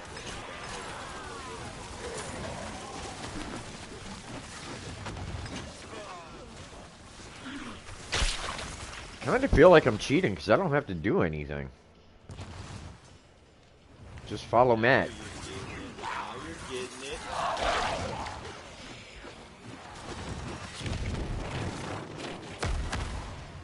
Once you get up to the level, we can up the difficulty. Nope, not doing that. I literally can't go Won't be anywhere wiping now. everything, and you'll be Like pulling your I weight. literally cannot do anything. I've been stuck the whole entire time, so I gave up on it. I'm about to switch over to Fortnite and start killing shit. I got a quota to fill, and this ain't doing it. You know what I'm saying? I can't fight nothing because I die. All my armor and weapons are broke, but I can't fix any of those because I don't have any in my inventory. I can't get any in my inventory because everything I fight kills me. No, all you It's got just a to fix vicious the circle. stuff. All you can do is go to the blacksmith and repair it. They won't let me. I'm dead again. See? I'm not doing that. This isn't my difficulty level. No, This but isn't my world. no, it's mine. But we're still Oh, like. it don't matter. That part's fine. It don't matter. You know what I'm saying? Like, it just from the jump, since we started over, like, I've done nothing but struggle, so I can't figure it out. I was just You and me leave it alone. both. It's fine. I got there one time. I didn't learn how to fight nothing or use my powers, but I leveled it up, I You guess. gotta go back to a town. You've gone down too much. Your stuff is broke. You gotta go. Oh, no, man, that's how it was when I ended last time we played. You know what I'm saying? I never recovered from that shit, and that's, like I said, that's why I'm still stuck. Like, I got no idea what I'm doing, so. That's where, like, tagging along and stuff is just a detriment to me, because I'm not learning how to actually do the combat or use my power, any of that. You know what I'm saying? Like, it's just on autopilot.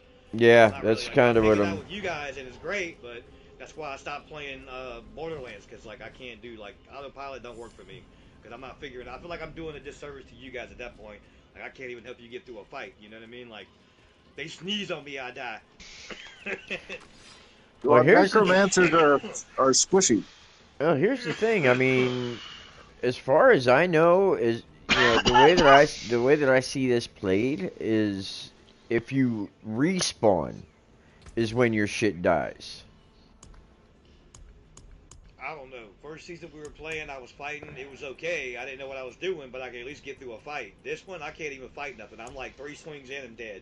You know what I'm saying? So it just ain't working. Yeah, it's on Penitent, the difficulty level, which that was what Matt was playing on. Nope. I don't know who put it on Penitent, but that's what it's on. It's not me. I'm on Torment. In my world. I don't know. I haven't changed anything. So. Wait, what? What are you talking Yeah, about? because it's Penitent. That's why I'm struggling too. Oh, But it's like yeah. I keep dying all the time. Fucking Indiana But Jones, only the penitent man will pass. Only the penitent man will pass. Whose world are we in? We're in Talons? Talons on Never Penitent? mind. I don't know. Yeah. What the fuck?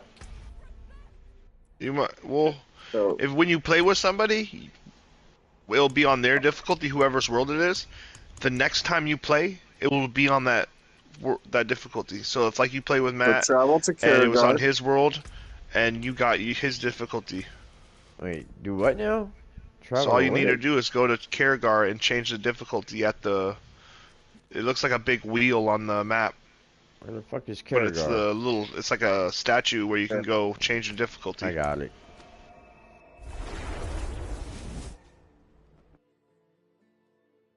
It's on Penitent. We just make sure you get super XP. Like I already leveled up like twice, but it's like I died a shitload. Like especially in the Helltide, I was just dying like left and right. Yeah. I mean, Okay, where the fuck am I going now? level up a lot faster, but you want to be Yeah, able you do. to equip your gear so you don't You get put it on hard instead of lost. penitent. Because it goes hard, expert, penitent. Where the fuck am I supposed to go to change this shit? Right here. Like, I was having a time playing it on expert. But most of the time I play on hard. Select difficulty. I'm Especially hitting if I'm doing, X. What the like, big fuck? bosses and stuff. Huh? Like, do it by I'm myself. hitting X and I'm not getting anything. Doesn't make sense. Who's But the party leader? wait, we all got to vote.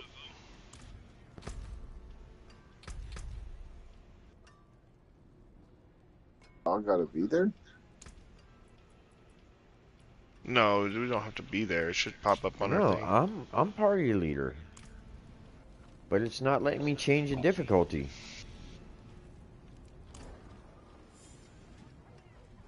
Heard they found Erida and the Fane. Let's see here. Is it me? I hopped on late. They were the best we had. What hope we got now? I can't do nothing either. Greetings. Yeah, any which way, I'll be walking through stuff, but I don't want you guys getting squished. Well, I'm getting squished.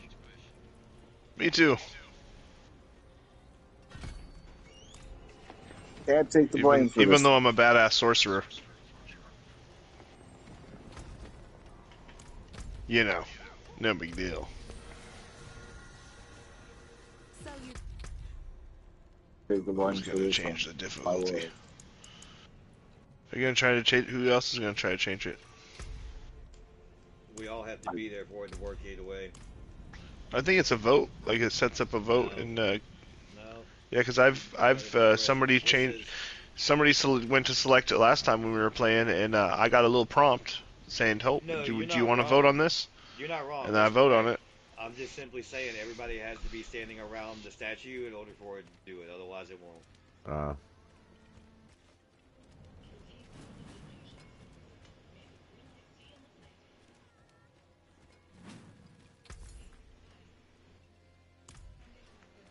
I Another don't one. remember that being a thing. I remember we switched Another it one while in we were in Kyoto, different. Oh, I don't know anything about the game now. I'm just reading the screen. I'll be honest about that. I know diddly about this shit. You and me both.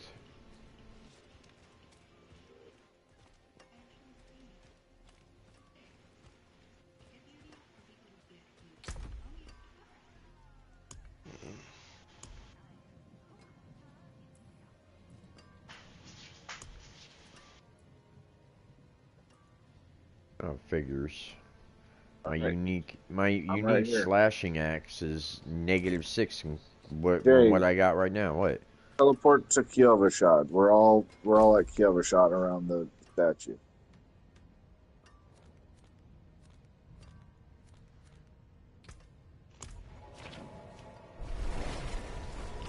Kyovashad. No wonder I'm getting my ass kicked. That's a good idea. Alright, where's this statue at? I love the sound of a lighter, dude. I just love it. The sound of a lighter. That's just like so nostalgic for me. Like I do smoke flower every now and then, but shit, I just be smoking on these pens. Here you go. Oh yeah, there we go, dude. He's like, There you ASMR. go. there it is. Fucking normal. Yep. There Nice. It is. Yeah, here we go. That's so good. Accept. Wait, hold on. What you mean normal? One more to accept. I don't know what normal is. Return to normal. It's just normal. No, I'm dead ass. I do the one. I'm after. normal now? It's the easy. It's about No. as easy as you can get. No, bro, we need one more. Go one more up. Alright, let's do that again. We are trying to get XP. I just don't want to die. doing Yeah, it, hard. You know what I'm saying? Yeah, just put it on hard. Uh, It's the next one up. I want to play the game, but I Come don't back. want to die. You know. Come back here. I haven't even done the story on this yet. Me Me what are you neither. talking about? I haven't done the story on this either. I should be playing side missions. You know what? I just realized Fair. you don't know that because you keep leaving without me. That's fair. Who keeps leaving? You. I keep coming back for you. You What an the fuck owl? you talking about? Talon Do the Steele is vote. now an Do the owl. vote. Woo, There we go. woo, That was close. woo. You sound like the Who? New Day over there. Woo, woo. Who let the owls out? You know what I'm saying? Who? Like, Who? come on. Like, look at my guy right now. Look at my guy in the statue. I got one of my guys from the circle pit. He's doing it right now. He's like, what the hell are you talking about? So What the what's fuck is going on? going We on? doing this. Let's do this pit. Let's get this pit. Yeah. Circle pit, circle pit, circle. Come on, guys, let's go. Circle pit, circle pit. Let's go. Right.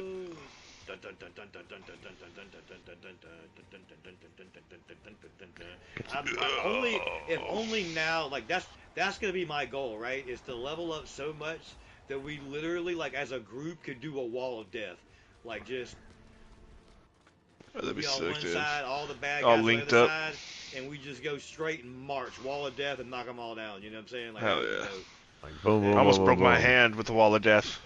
oh shit! Don't do Slam that. of God at this small Big Easy, What'd you which do? turned into the knitting factory. Oh, he was between these two giants. And Matt is These just two running giants off by crushed himself. my hand. My arm was Just- out, and my hand was Just over here. back of my hand was facing up, Right. and my thumb went onto the back of my hand. Oh shit! Ooh, So man. like collateral damage. Yeah, it was an arm. My thumb was messed up for like half a year. Yeah, sometimes you just get hemmed up like that. You know what I'm saying? It's not on purpose. Like, Didn't break it. happens. At least I don't think. I like to just live with it. Yeah. That show was the best show I ever been to, though. You ready to go? Best show. $40 a ticket. I saw them from the safety of my seat, but I have seen them before. They opened up for Slipknot. Yeah. It was awesome. That was when I was young. Like I was it was, moshing like crazy. It was before they were even anybody, but it was Opeth and then Lamb of God and Oh. Slipknot. Opeth was the is show. sick. Yep. Dude, and like I said, it was like Yeah, they very, were playing their older stuff. well, no, original stuff, like very early on. You know what I'm saying? Like, I Oh, remember hell yeah. They were like the opening act that was just breaking out. You know what I'm saying? So it was good shit. Oh, that's right. That's right. I know what you mean. The only one that I remember before that was like a breakout act when they first got started, and I got lucky enough to see them. Like, I didn't even know who they were. They came out, dude. The stage was completely white, all black kit with the drum sets and instruments, and then they came out in fucking black and white Dickies, like you know Yep. what I'm saying? So it was basically like a blacked out set a blacked out fucking clothes on a white kit, like you know what I'm saying? Other than that, Yes. everything else was like just chrome and white light. It was fucking stained, like bare bones set, dude. Came out and just opened up the shit, dude. It was fucking badass, bro. Like Yep. fucking hearing mud shovel and shit for the first time, bro. Like, dude, yeah. It was fucking Fuck yeah. Like seeing it live and whatnot, bro. Like that was, Yep. that was a good times right there, bro. Like way too young to really appreciate that shit and like realize like what I'm seeing. You know what I'm saying? But I find like with most of my friends, that's a lot. Like that's how we describe all of our first concerts. It's like we just didn't know what we were getting into, but it was a fucking blast. But Yep. then like looking back on it, you're like, dude, that was the fucking. You didn't show. know how awesome it would be. Right, like one of You my know fondest how it memories. turned out to be. One of my fondest memories is like the first time I ever went to see Killin live. That's a good one. Dude, I saw. Okay, fun fact. I haven't seen them live. I've seen them 5 times. Oh, 5, dude. that's so Like, sick, dude. That was like my band back in the day. Whenever I was like going to a lot of shows and shit, that was like the band I always tried to go and see. I just couldn't get enough of it. Fucking everything overall, but like on a live show from them, it's always about Fieldy's bass and Jonathan Davis's vocals. Like that's all I fucking hear. I love the whole band, but those are my favorite parts. Anyway, Yeah, they're the two pivotals. Right. So anyway, first You could probably do a record with just them two. Right. My favorite memory from that though was like the first time I ever saw one of their shows, dude. I actually left at the worst fucking time to go get like a water or whatever, like something to drink. and all I remember is coming out of like thankfully I'd already made like all my purchases, so I was good. But I was coming out of the line, and I know a good 10 feet from the door to go back into the arena, but I was like 3 floors up because like that's where you had to go to get the concessions. I was in general admission. So I'm trying to get back to the pit, right? Imagine this. I'm getting back to the pit, but I'm 3 floors up. You know what I'm saying? Like, at the 10 feet away from the door. So anyways. Damn. Fucking, if you're familiar with their music, I'll tell you this much. I come out of the concession stand, headed towards the door, 10 feet away, 3 stories up. All I hear, it's a dead silence. Crowd's going fucking nuts because the whole thing went black. The whole arena just goes black. Fucking arena's going nuts. Like, cause I know this because all you hear is the start of Chutes and Ladders. Hell yes. First time I ever heard it live. Like, I got chills right now telling you this fucking story. Like, no, dude, straight out, like, doom, doom, doom, doom. You might want to heal. Right. Yeah, you might want to heal. Like, yeah, so, fucking, I'm hearing that shit, dude, and I fucking, like, thank God it was a bottle of water. Put the bottle of water in my back pocket, ran to the fucking doors, ran down 3 flights of steps, through 3 security officers that were like, stop running, slow down. Dude, I barreled through all of those and literally almost ate shit going into the fucking mosh pit, like, bro.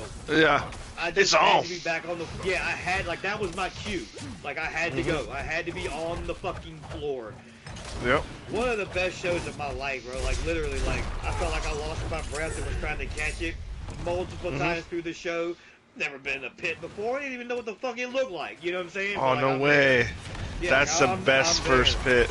Yeah, you know what I'm saying? Like, I'm there. Like, I had no idea. So, yeah, I got pushed around a lot. You know, I bounced like a fucking pinball through the whole fucking experience. It was great. But, yeah, dude, like, it's an experience. You know what I'm saying? Like, just one of the best ever, dude. Like, when you're singing fucking so loud, like, you can't fucking breathe. You know what I'm saying? But, like, somehow you keep going.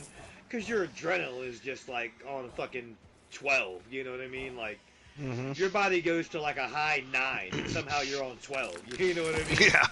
So, like, it's just great. It's good times, you know? It's, like, I highly recommend anybody being able to actually, like, get out and see a live show if you've never done it before and you're listening now. Like, you'll have tons of stories by the time you're done. Go see Do yourself music. a favor. Yeah, go see live music, dude. Like, even if you're just catching a show with a buddy and you've never seen the band before, fuck it, go.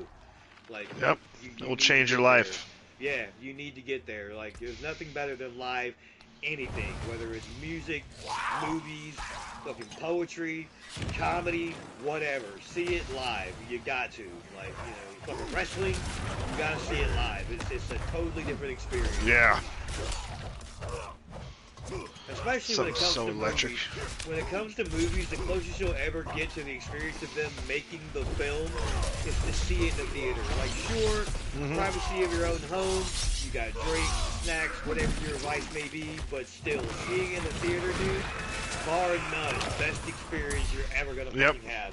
Unless you it makes can make it like an event. IMAX or the fucking Sphere in Vegas, you know what I'm saying? Like, that's next level, that's different.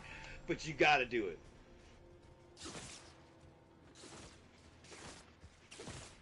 I've seen live music before. I've seen live plays and entertainment before. You know what I'm saying? Like, all of it counts. It's a great place to be.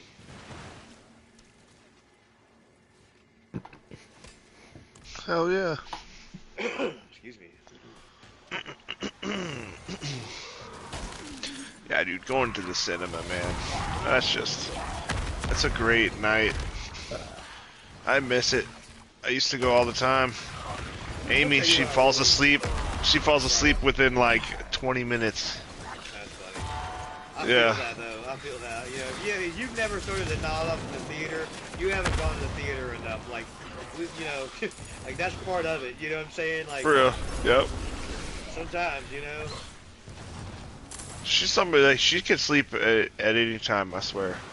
Yeah. She could just be like, okay, I'll just go to sleep then, and then go to sleep out of nowhere at any point throughout the day. I feel like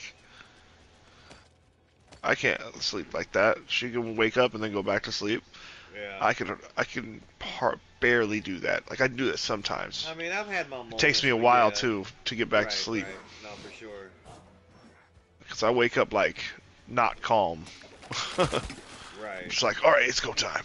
I'm fucking manic as hell, bipolar. So I'm like, ching. Just like, let's do this. That can be uncomfortable sometimes. I get that. Yeah. Well, I mean, I use it to my advantage. No, absolutely. That's the part there where you have that kind of pivot. Like that's dope. I'm up at Yeah. 3 in the morning though. I'm up at 3 in the morning. Yeah. I go to bed around like 8:39, sometimes 10. Keeping you up late, bro. You know what I'm saying? With bad influence. Oh no, that's all good. It's only 7:30 now, Right. but this is worthwhile. Right. I get that. This is so much fun with you guys. No, for sure. Like I wouldn't be up till almost midnight fucking with you guys if I got to be up at 6 a.m. if I didn't like it. You know, like For real. Right. that's the thing. Like the majority of my Savage weekend that I do, Friday, Saturday, and Sunday, is literally the bulk of my hours. Now I do have a short shift Friday, but like I said, it's been a busy weekend with family and whatnot, so I've been busy nonstop. So yeah, Friday was a full day up at 6 a.m. Probably went to bed by midnight, maybe.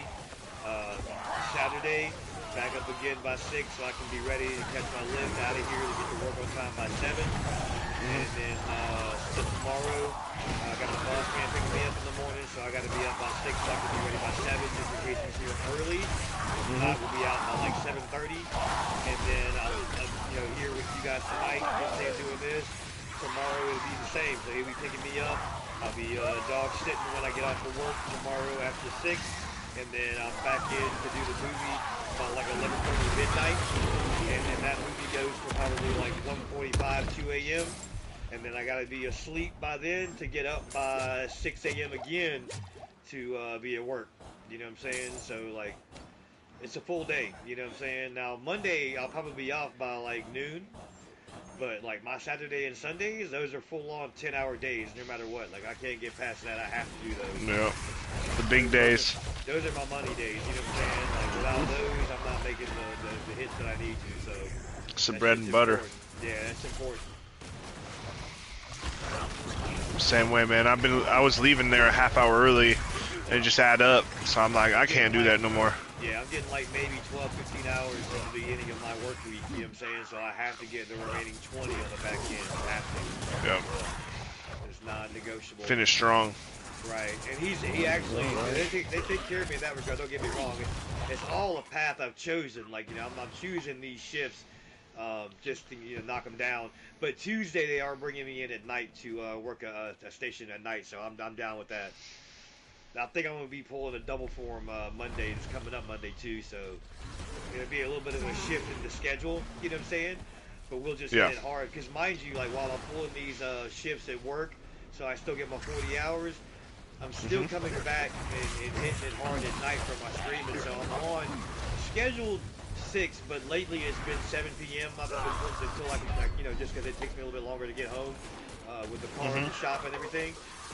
But yeah, I'm still on by 7, and since I can't leave to go pick up my brother like I normally would, I'm staying on later, which means I'm still on from like 7 to 10, sometimes 11:30 at night before I crash out, to be back up by like 7 a.m. the next day. You know what I'm saying? So like, it's still a full schedule no matter what.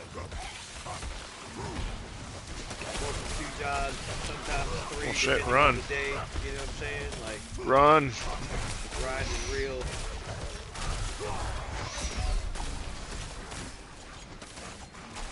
Now, mind you, like you said, we're enjoying ourselves here. The job that I want to do is one that I enjoy. So it just so happens the government job is, the one I'm really talented enough to kind of be able to do that plus this. You know what I'm saying? Like, I don't imagine that path is exactly for everybody. Although, like, do what you want, your life to live. But, I'm just trying to kind of turn a hobby that I've got into a part-time, hopefully full-time job. Hell yeah, dude. That's Yeah. gonna be so sick. Once you do this and you just start making some good money at it, that'd be so sick, I'd like bro. to. I mean, I've You got an deserve it, bro. opportunity. I appreciate it, man. I mean, everybody deserves happiness. You know what I'm saying? It's just about what you put into it. Because what you put Yep. into is what you're gonna be able to get out. And you're really enthusiastic about this stuff. Like, Well, I that try to do the shows. best that I can, man. And at the same time, though, like I've been mindful enough to not only be able to include my friends, but pick ones that are very knowledgeable about the very things that we're discussing. You know what I'm saying? Like, you guys are not slouches by any means. You're very knowledgeable in your areas of expertise. I definitely, lean on Matt a whole lot, and I appreciate him for that. But it's not to say that you guys don't carry your own weight and value. Like, I can't even express how valuable it is to have you guys here. Not to mention appreciating you for your time. I mean, it's time away from your personal lives and your family. You've got, things I'm sure you could be doing or a list waiting for you when you get done. You know what I'm saying? So, like, it definitely goes without saying. I very much appreciate you guys for your time. But, I mean, what you've been able to offer in the past, 22 weeks you've been going now, you know what I'm saying, is so valuable. I can't even explain it, That's so awesome, man. 22 weeks. It's Wow. wild, you know what I mean? And then to be fair, though, like, we're just getting started. It's not to say that Yeah. we're going to get every week, but the fact that we've been able to, you know what I'm saying, is really awesome. Like, we say it all the time now. Life be life, and bro, sometimes you got things you got to do. You know what I mean? Sometimes you just gotta do some shit. Right, you missed a few nights with some very important things that had to be done that were by far more important than what we're doing here.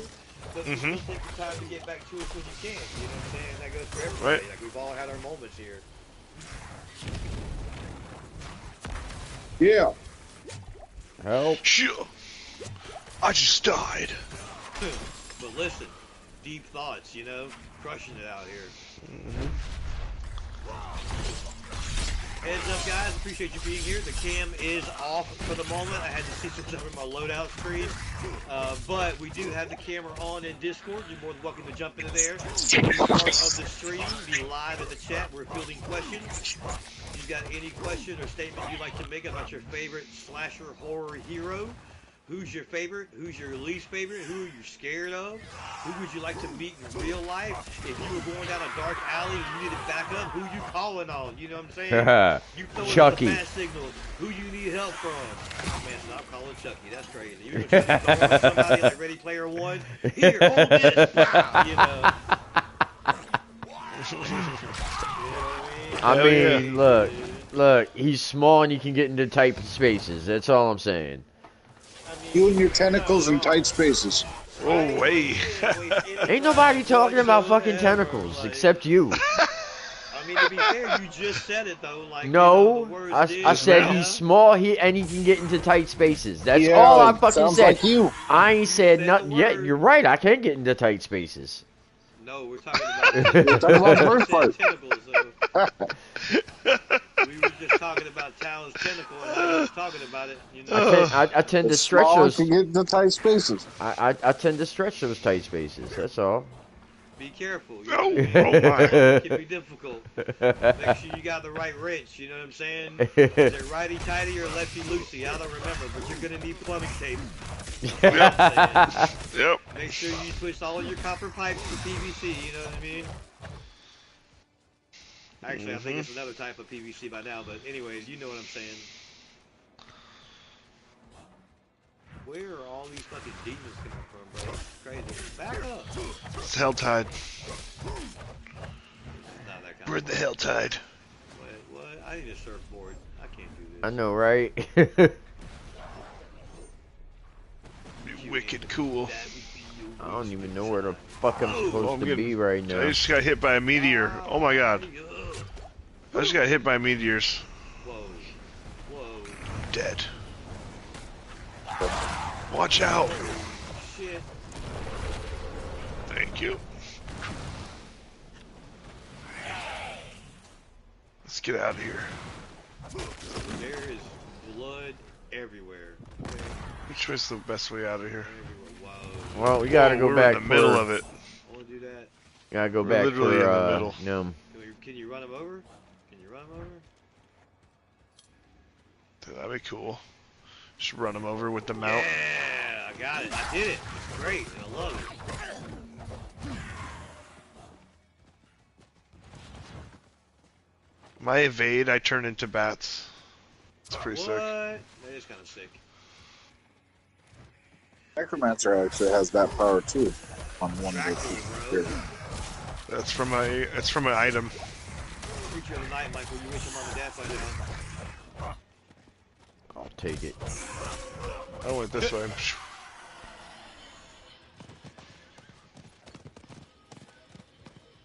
Uh-oh. Horse is excited.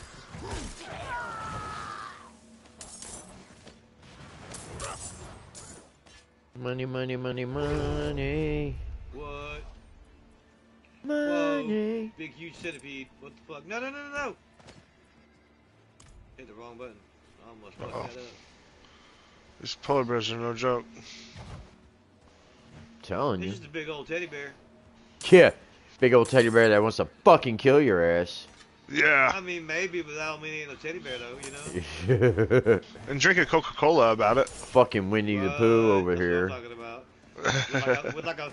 with like a beach ball, because, you know, they got Yeah. those.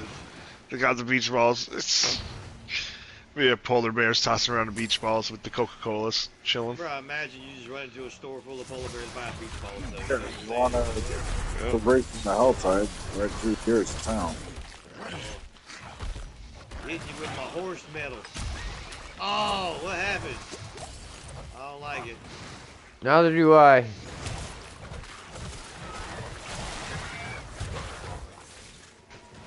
The fuck is going on here?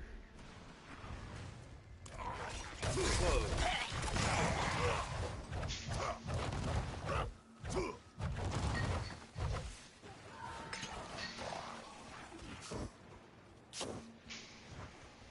What is happening right now?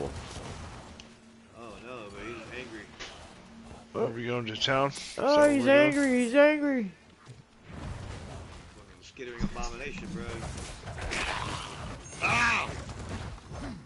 We got fucking Diablo Xenos running around. Alright, we gotta go back to town. We gotta go to a town. Fuck this You gotta shit. go back to town. You're right, I do.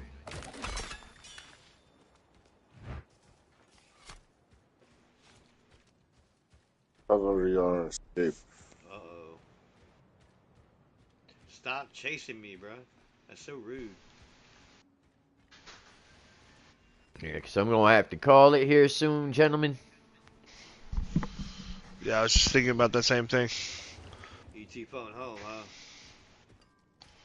Hey, man, Yeah, well, I got want to spend some sidetracked. time with wifey.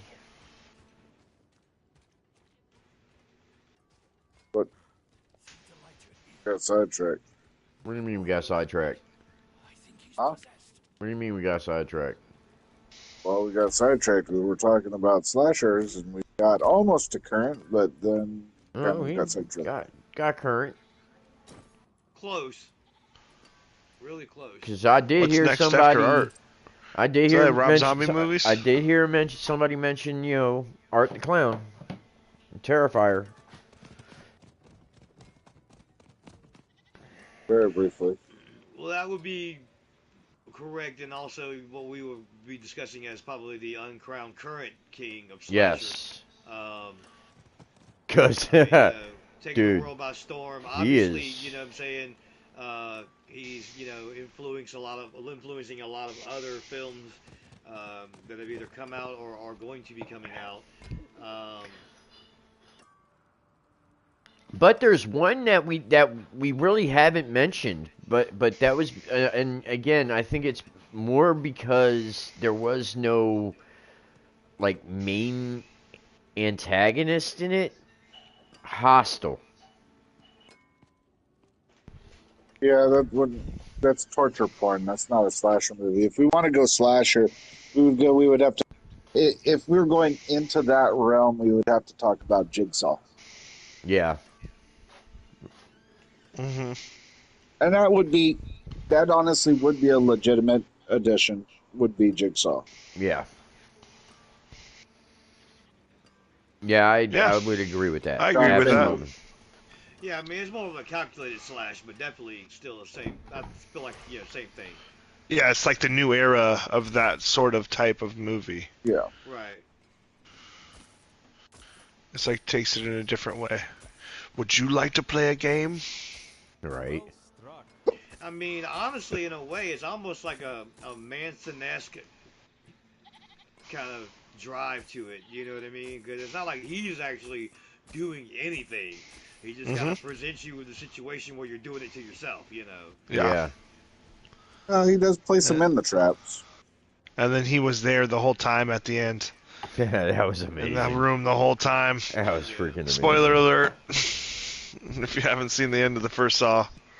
I mean, if you haven't seen the end of the first Saw, you're living under a rock. Because even I've seen Saw. Calm down. Calm down. I didn't say it a lot, but calm down. Yeah, calm down.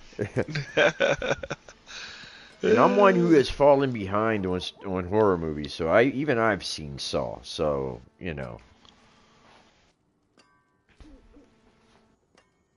But I am gonna have to call it, gentlemen. You Right, guys- it's already, it's 8 o'clock over here. What time is it over there? It's midnight? No, 10:48, 49. Okay, about 11. That's not too bad. But yeah, I'm gonna have to call it. I know we got a little bit of a later start. I do apologize about that. ITP 5x5 will be back next week, though.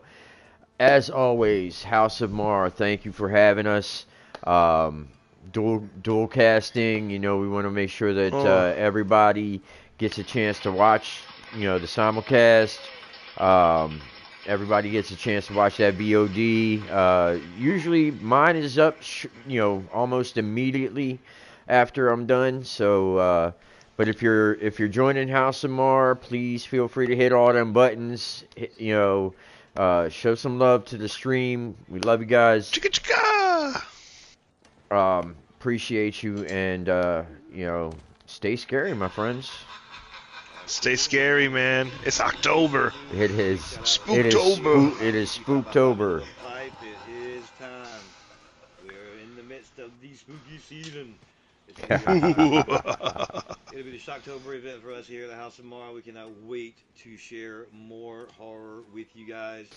Like I said, for the next 3 weeks, we've got some stuff planned out. We're going to be getting together, coming up with some hot topics for you guys, and we can't wait to hear from you in the chat. Make sure you're dropping us a line. We're going to love to discuss it with you. You can join us here live in the chat on Discord, Cam and all, or you can chime in on the chat here live on Twitch. Either way, you can tap in with us. Give us a shout. Let us know what you want to talk about.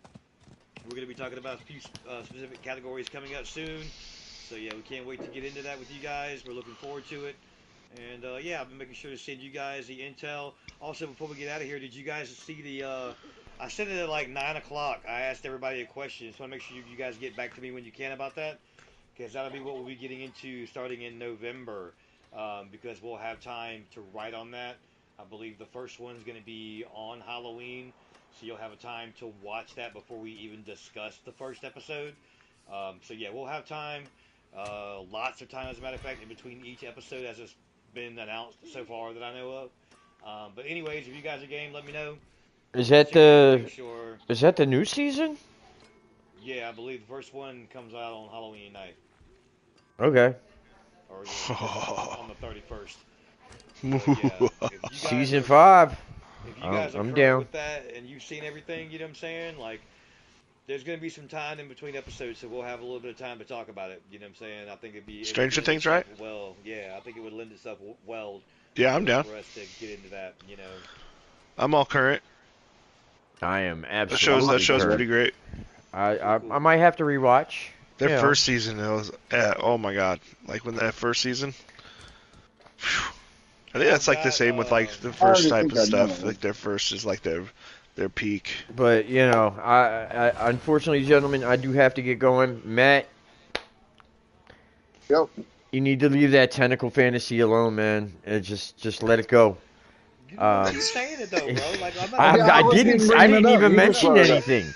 I did not. Up, I did not mention a damn thing about it tonight. I am still live, sir. I can pull the VOD up. You said it twice. I did not. You brought it up. I did not. You said it. I did not. You said the word.